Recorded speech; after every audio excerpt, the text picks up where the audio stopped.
La confrontation entre la Russie et l'OTAN est l'un des plus grands enjeux géopolitiques du XXIe siècle. Une dynamique qui façonne non seulement les relations internationales, mais aussi les équilibres militaires mondiaux. Depuis la fin de la guerre froide, l'OTAN, composée de puissances occidentales, a élargi son influence et son infrastructure de défense, tandis que la Russie, héritière de l'ex-URSS, a cherché à maintenir sa sphère d'influence et à moderniser son armée face à des défis internes et externes. Avec des tensions croissantes en Europe de l'Est, notamment en Ukraine, la question de savoir qui de la Russie ou de l'OTAN est la plus puissante sur le plan militaire est plus pertinente que jamais. C'est pour cela que dans cette vidéo, on vous propose de tout découvrir de ces deux puissances. C'est parti! L'Organisation du traité de l'Atlantique Nord, plus connue sous son acronyme anglais NATO, est une alliance militaire intergouvernementale créée en 1949. Elle figure parmi les organisations internationales les plus influentes en matière de défense et de sécurité, jouant un rôle essentiel dans le maintien de la paix et de la stabilité en Europe et en Amérique du Nord. Son origine remonte au 4 avril 1949, date de la signature du traité de Washington par 12 pays, les États-Unis, le Canada, la Belgique, le Danemark, la France, l'Islande, l'Italie, le Luxembourg, les Pays-Bas, la Norvège, le Portugal et le Royaume-Uni. Cette alliance a été constituée pour répondre à la menace représentée par l'expansion soviétique dans une Europe marquée par les séquelles de la Seconde Guerre mondiale. Le traité de Washington constitue la base de l'OTAN, intégrant des principes fondamentaux comme celui de la défense collective, inscrit dans l'article 5.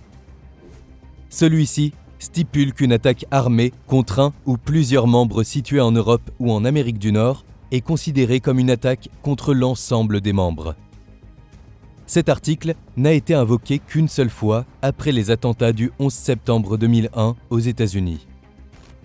De plus, les membres de l'OTAN sont tenus de respecter la Charte des Nations Unies, qui définit des principes fondamentaux des relations internationales, notamment l'égalité souveraine des États et l'interdiction de recourir à la force. L'OTAN s'organise autour d'une structure hiérarchique complexe composée de plusieurs organes et comités. Le Conseil de l'Atlantique Nord, principal organe décisionnel, réunit les représentants permanents des pays membres pour discuter des politiques et des opérations. Les décisions y sont prises par consensus, ce qui nécessite l'accord unanime des membres. Par ailleurs, le secrétariat international, dirigé par le secrétaire général, assure la coordination quotidienne des activités de l'Alliance.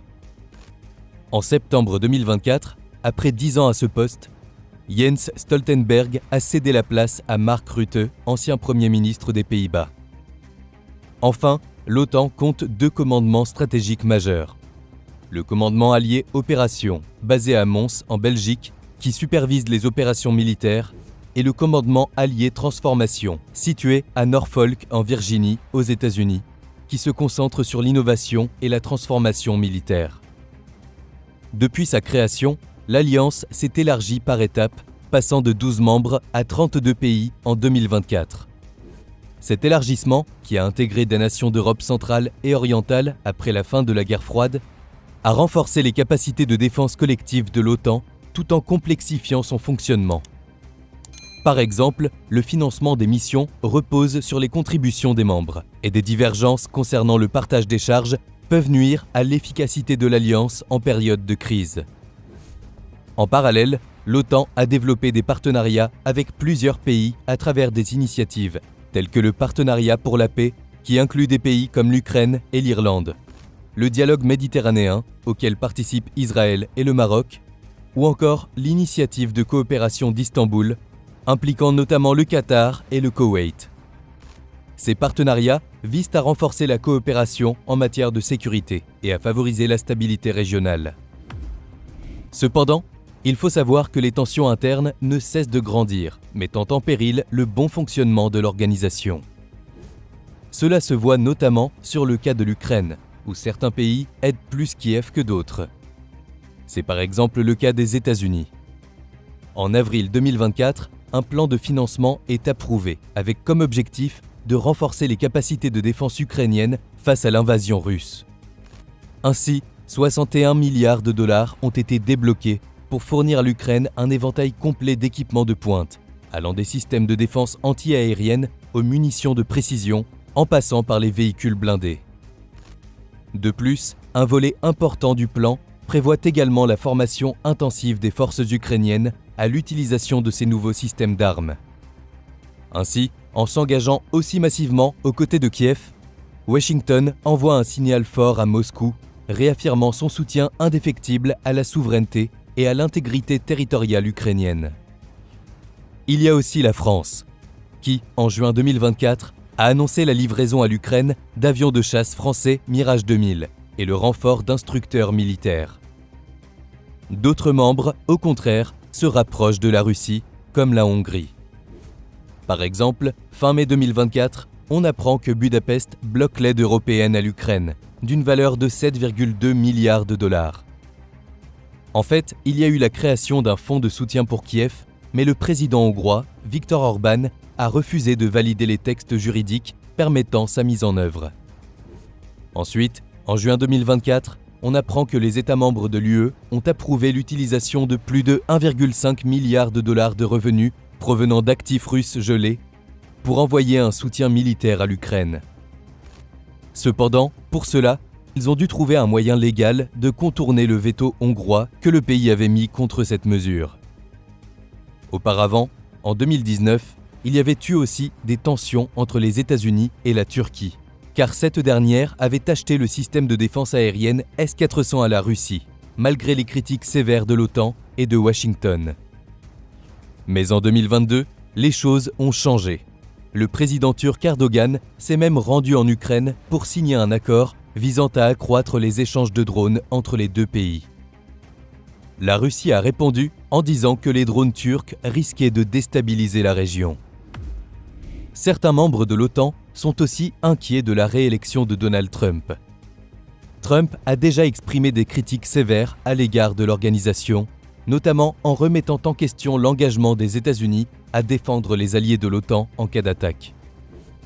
Il a également insisté pour que les membres augmentent leurs dépenses militaires, ce qui a suscité des inquiétudes parmi les alliés européens.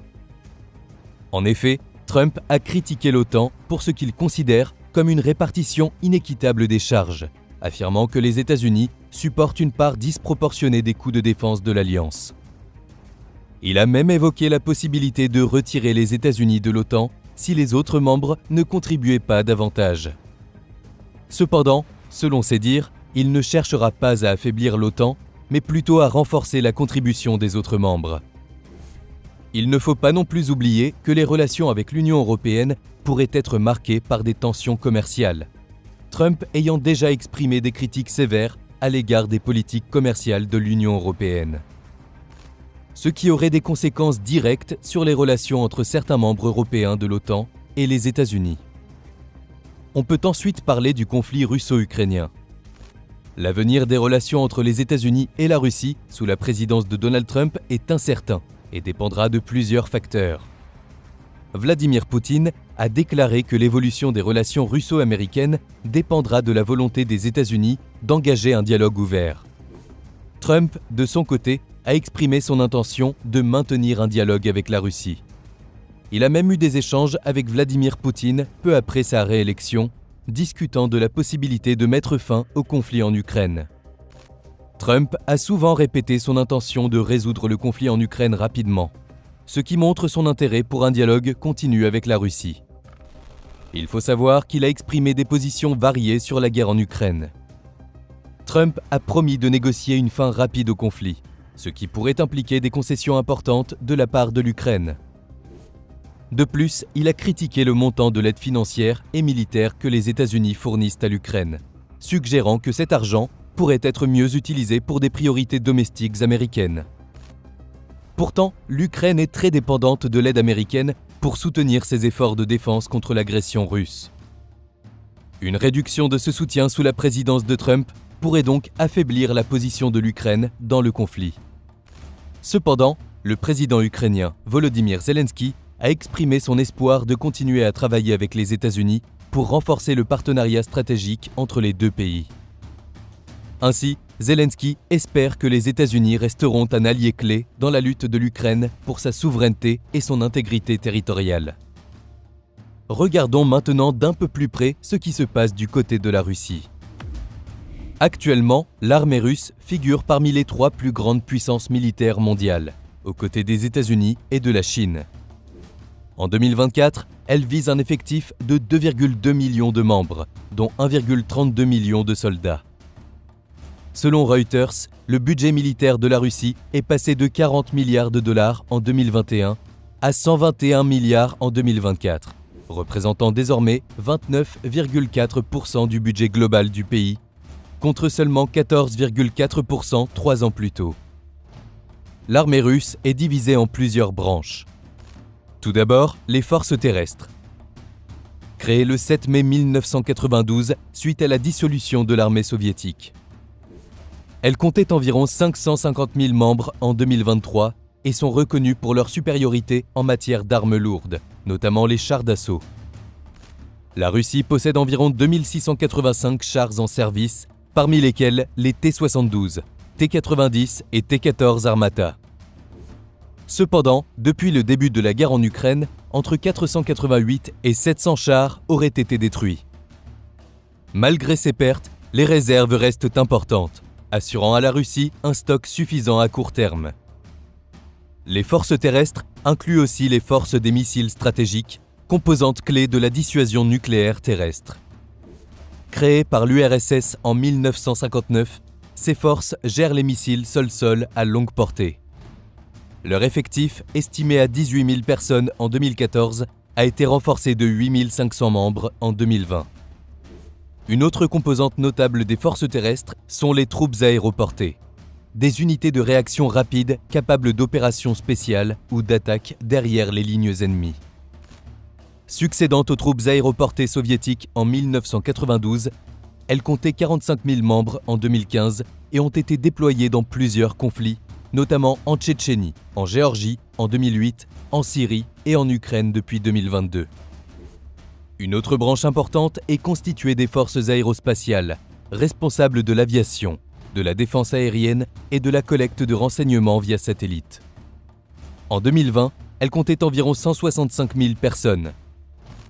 Elle dispose de 4 100 avions militaires, dont le Sukhoi Su-57, un supersonique de 5e génération polyvalent, mis en service en 2020, et le Tu-160, un bombardier supersonique à capacité nucléaire, capable de transporter jusqu'à 40 tonnes de munitions. La marine russe, connue sous le nom de flotte maritime militaire de Russie, quant à elle, hérite de la marine soviétique et impériale. En 2023, elle comptait environ 160 000 membres, répartis entre troupes côtières et aviation navale. La flotte comprend divers navires, tels que croiseurs, frégates et sous-marins. Parmi eux figure le Belgorod, un sous-marin nucléaire impressionnant par sa taille de 184 mètres et sa capacité à transporter des torpilles nucléaires. Officiellement présenté comme un navire de recherche, il est souvent perçu comme une plateforme d'espionnage et d'armement. Il y a ensuite les forces d'opération spéciales SSO, créées en 2012, qui sont une composante stratégique des interventions militaires russes, notamment en Ukraine depuis 2022. Il convient de distinguer ces forces de la garde nationale russe, Rosgvardia, une force militaire interne comptant environ 350 000 hommes, souvent critiquée car elle est vue comme l'armée privée de Vladimir Poutine. Cette dernière est chargée de missions telles que la lutte contre le terrorisme et le maintien de l'ordre public. La Russie possède également le plus grand arsenal nucléaire au monde, avec environ 5 889 ogives contre 5 244 pour les États-Unis. Ces deux pays détiennent 90% des armes nucléaires mondiales. Depuis le début de la guerre en Ukraine, Vladimir Poutine a vanté la puissance de l'arsenal nucléaire russe, évoquant notamment le déploiement d'armes nucléaires tactiques en Biélorussie. Cette posture alarme les experts, bien que Poutine ait affirmé ne pas vouloir les utiliser contre l'Ukraine. Pour mieux comprendre la stratégie nucléaire russe, il faut examiner le traité New START signé en 2010 avec les États-Unis. il limite les lanceurs et têtes nucléaires stratégiques. Valable jusqu'en 2026, cet accord fixe des plafonds mais n'inclut pas les armes nucléaires tactiques, laissant une marge d'action préoccupante. Alors que le conflit russo-ukrainien ne s'est toujours pas arrêté, on se demande si les récents événements en Syrie pourraient avoir une conséquence sur la place de la Russie sur l'échiquier mondial. On sait qu'avant la fin de l'ère Bachar el-Assad, la Syrie était un allié important de la Russie. En effet, Moscou a longtemps été un allié indéfectible de Damas, soutenant le régime syrien face aux conflits internes et aux pressions internationales. Alors que Bachar el-Assad est au pouvoir depuis les années 2000, avec l'arrivée de Vladimir Poutine au pouvoir, Moscou cherche à regagner son influence mondiale et la Syrie devient un partenaire clé. En 2005, la Russie efface 73% de la dette syrienne, marquant un geste de rapprochement. Moscou reprend alors la livraison d'armes modernes à la Syrie tout en investissant dans ses infrastructures, notamment dans les secteurs du pétrole et du gaz. De plus, les deux pays s'opposent fermement aux interventions occidentales dans la région. Avec le début de la guerre civile en 2011, la Russie devient le principal allié de Bachar el-Assad. En 2015, Moscou intervient militairement, renversant la tendance en faveur du régime. Cette intervention s'avère cruciale pour la survie politique d'Assad, mais aussi pour la Russie, pour maintenir une présence militaire avec la base aérienne de Khmaimim et la base navale de Tartus, et ainsi contrer l'influence des États-Unis dans la région. Les forces russes ont utilisé des frappes aériennes, des troupes terrestres et des conseillers militaires pour soutenir les forces gouvernementales. Cette intervention a eu un impact significatif sur le cours de la guerre civile syrienne, contribuant à la reprise de plusieurs territoires par le gouvernement syrien et à la stabilisation de certaines régions. Cependant, elle a également été critiquée pour avoir causé des pertes civiles et des destructions importantes. Mais tout bascule pour Bachar el-Assad le 29 novembre 2024 à Alep, quand différents groupes rebelles ont pris le contrôle de près de la moitié de la ville. Cela a ravivé les tensions internationales, le Kremlin appelant Damas à reprendre rapidement le contrôle. Cependant, le 8 décembre 2024 marque la fin de l'ère al-Assad. Par la suite, on apprend que le président syrien a fui Damas et s'est réfugié à Moscou, où il a été accueilli avec des garanties de protection politique. Depuis, les bases militaires russes en Syrie font l'objet d'intenses observations, notamment en raison de mouvements militaires inhabituels détectés sur les sites stratégiques de Khmaimim et Tartus. Il est possible que nous soyons en face d'un possible retrait ou d'une réorganisation militaire. Une des possibilités est que la Russie se tournerait vers la Libye. Mais pourquoi ce pays ? Car perdre ses bases en Syrie représenterait un coup dur stratégique pour la Russie, car ces installations sont essentielles à sa capacité de projection en Méditerranée et en Afrique. La Libye pourrait donc devenir une alternative, étant un point d'appui clé pour ses opérations militaires et logistiques en Afrique du Nord et au Sahel. Mais ce n'est pas seulement une stratégie militaire, cela permettrait aussi à Moscou de rétablir la confiance auprès de ses alliés africains. Il faut savoir que pour des pays comme le Mali et le Centrafrique, qui sont soutenus par Moscou, la chute du régime syrien a soulevé de nombreux doutes sur la fiabilité de la Russie. Aller en Libye permettrait donc à la Russie de préserver un rôle de puissance incontournable dans la région. Beaucoup de questions se posent donc sur l'avenir de l'influence russe et sur sa place sur la scène internationale. Est-ce que cela pourrait avoir des conséquences sur les actuelles tensions entre le pays et l'OTAN ? Eh bien, regardons de plus près les relations entre les deux puissances. Les relations entre l'OTAN et la Russie après la guerre froide ont alterné entre coopération et tensions grandissantes. Après la dissolution de l'Union soviétique en 1991, les deux parties ont cherché à établir un partenariat basé sur la collaboration. En 1997, l'acte fondateur OTAN-Russie a été signé, instituant un conseil conjoint pour aborder les questions de sécurité. Cette initiative visait à apaiser les craintes de la Russie en affirmant que l'élargissement de l'OTAN vers l'Est ne visait pas à la menacer. L'adhésion de la Pologne, de la Hongrie et de la République tchèque à l'OTAN en 1999 a éveillé des suspicions à Moscou. Durant les années 2000, la coopération s'est affaiblie, notamment en raison de l'intégration de plusieurs pays de l'ancien bloc soviétique, tels que la Bulgarie, la Roumanie et les États baltes, perçus par la Russie comme une menace directe. L'invasion américaine de l'Irak en 2003, sans l'aval de l'ONU, a accentué les divergences. Un moment clé de cette détérioration est survenu en 2008 lors de la guerre russo-géorgienne. Tandis que l'OTAN soutenait la souveraineté de la Géorgie, la Russie menait une intervention militaire intensifiant les tensions et gelant davantage la coopération. La rupture la plus significative a eu lieu en 2014 lorsque la Russie a annexé la Crimée. L'OTAN a fermement condamné cet acte, jugé contraire au droit international, et a suspendu tout partenariat avec Moscou. L'Alliance a renforcé sa présence militaire dans les pays baltes et en Pologne pour dissuader toute nouvelle agression, ce que la Russie a interprété comme une provocation.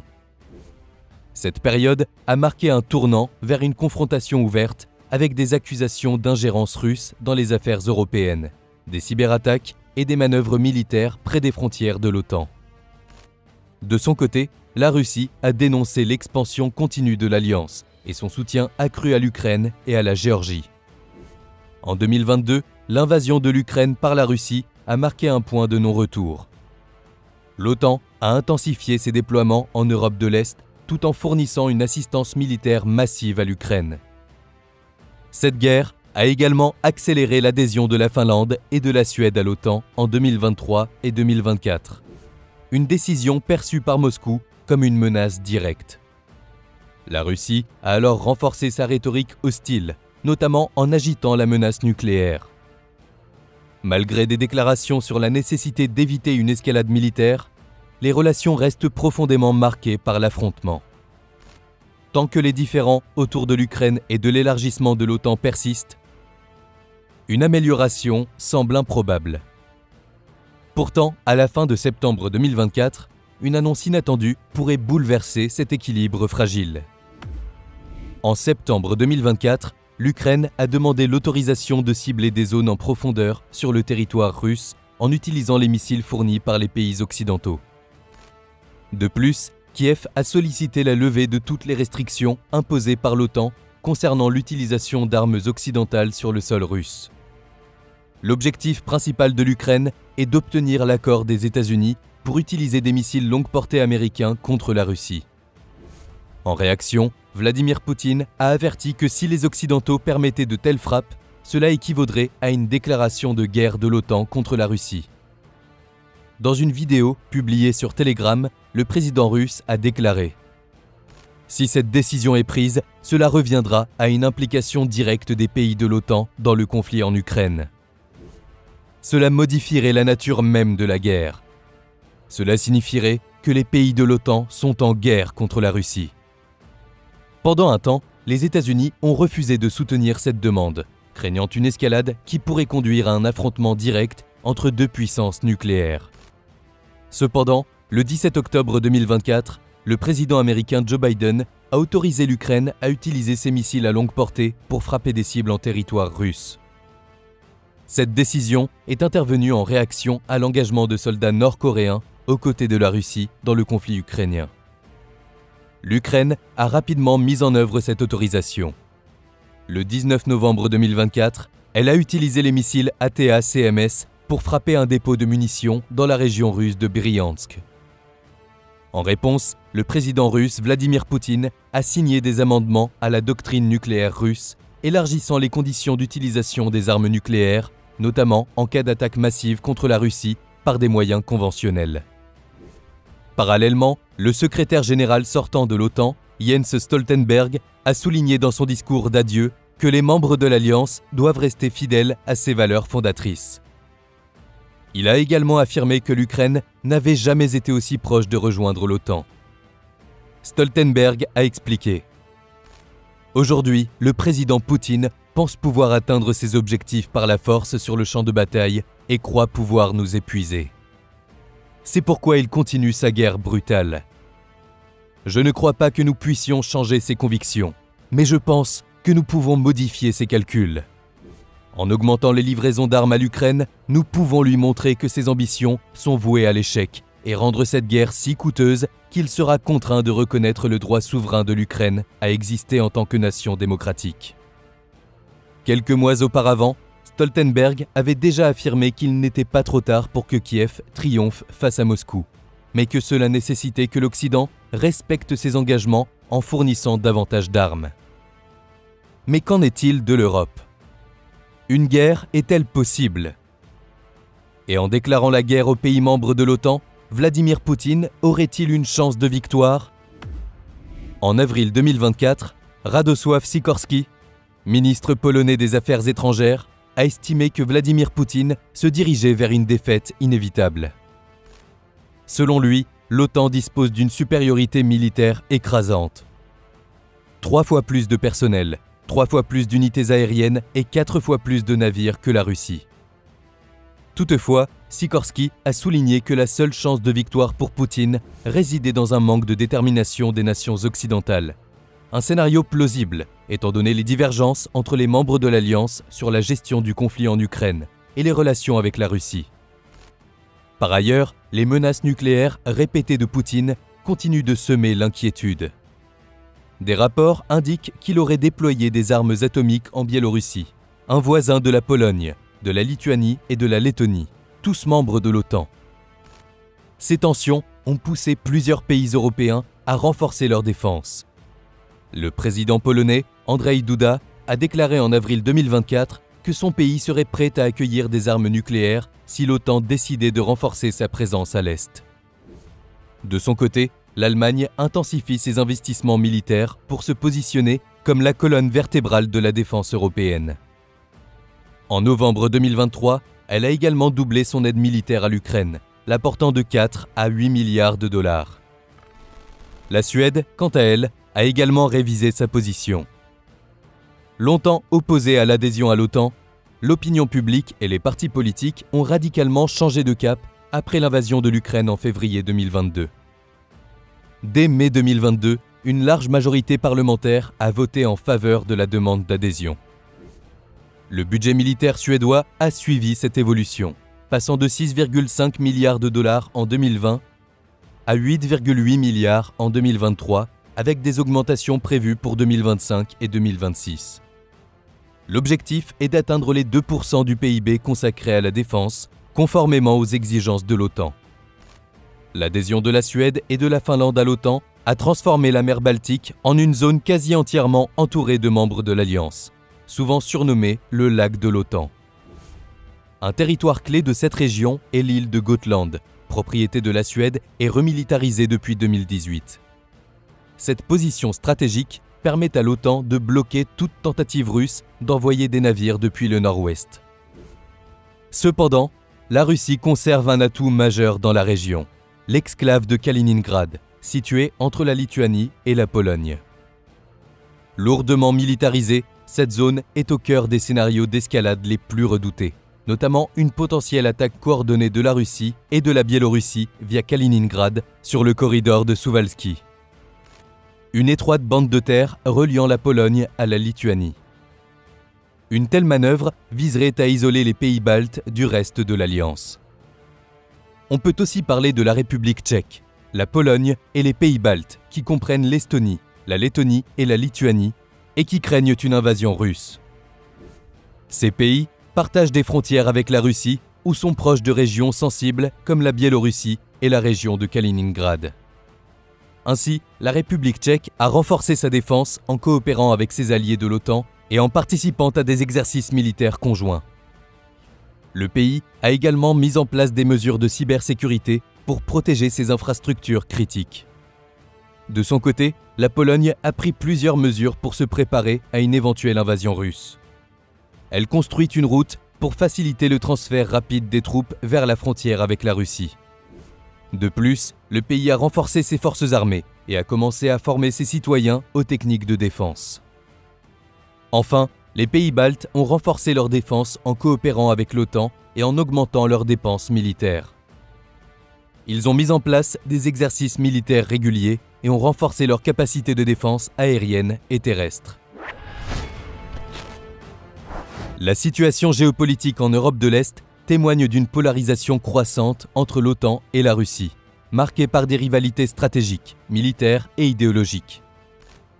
L'adhésion récente de la Suède et de la Finlande à l'OTAN, ainsi que le renforcement des capacités militaires des membres européens, illustrent une volonté collective de se prémunir contre les ambitions russes. Toutefois, cette dynamique alimente également les tensions, notamment autour de zones stratégiques comme la mer Baltique. Face à cette escalade, deux perspectives se dessinent. D'une part, la détermination des membres de l'OTAN à défendre leurs valeurs et à soutenir l'Ukraine pourrait contraindre la Russie à revoir ses objectifs. D'autre part, la menace persistante d'une confrontation directe, exacerbée par les discours nucléaires de Moscou, maintient le spectre d'une crise majeure.